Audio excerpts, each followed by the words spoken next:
Monsieur le député, la parole est à présent à Monsieur François Jolivet de La République En Marche.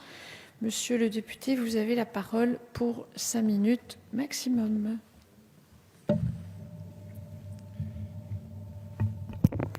Madame la Présidente, Monsieur le Ministre, Monsieur le Président de la Commission des Finances, mes chers collègues, je voudrais vous dire, Monsieur le Ministre, qu'une large majorité des parlementaires qui siègent sur ces bancs ont apprécié la manière dont vous avez conduit la réforme du logement et la manière dont vous, avec le Premier ministre d'ailleurs, vous avez posé les attendus d'une véritable transformation du modèle économique et social des acteurs du logement social.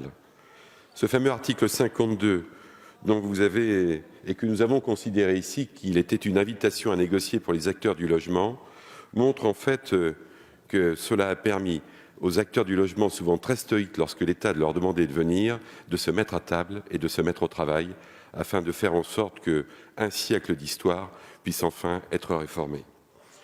D'autres sont restés un peu en retrait. Vous avez su trouver un accord avec la Fédération des ESH, mais celles et ceux qui sont restés en retrait, pour autant, je sais qu'ils sont d'abord engagés pour l'État et qu'ils sauront mettre en forme avec vous la réforme qui se dessine. En revanche, tous sont d'accord pour penser qu'il fallait réformer le modèle économique du logement social. C'est donc la vraie raison qui me fait vous dire que vous aviez eu raison. En première lecture, vous avez accepté d'étaler la mise en place de la réforme sur 3 années. Je vous en donne acte, et d'ailleurs le Parlement et l'Assemblée nationale vous a permis de la mettre en place. Merci. En première lecture, vous avez aussi, suite aux amendements qui avaient été déposés sur la TVA, accepté que cette technique qui permet un partage de l'effort financier entre les comptes d'exploitation et les opérations de bilan des organismes HLM soit repris au Sénat. C'est une bonne action, ce qui permettra de donner un peu plus de temps aux acteurs du logement social de mettre en œuvre cette réforme sur cette période de 3 ans. Les attendus d'une réforme sont donc désormais posés. Je fais confiance à l'intelligence collective des dirigeants HLM et de leurs équipes pour la mettre en place. Ils feront de la réforme ce qu'ils souhaiteront en faire, mais l'État aura fait son travail. La transformation structurelle du modèle économique et social du logement social commence donc avec l'adoption des fondamentaux contenus dans l'article 52 et le protocole signé par la Fédération des ESH pour le calendrier des versements du RLS. La Caisse des dépôts y prendra une part importante.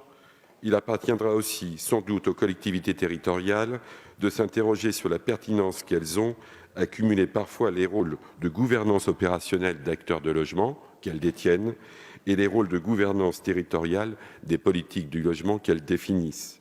Il appartiendra aussi à l'État, aux acteurs HLM et aux collectivités territoriales de construire les conditions des politiques de vente du patrimoine HLM afin qu'ils s'autoportent.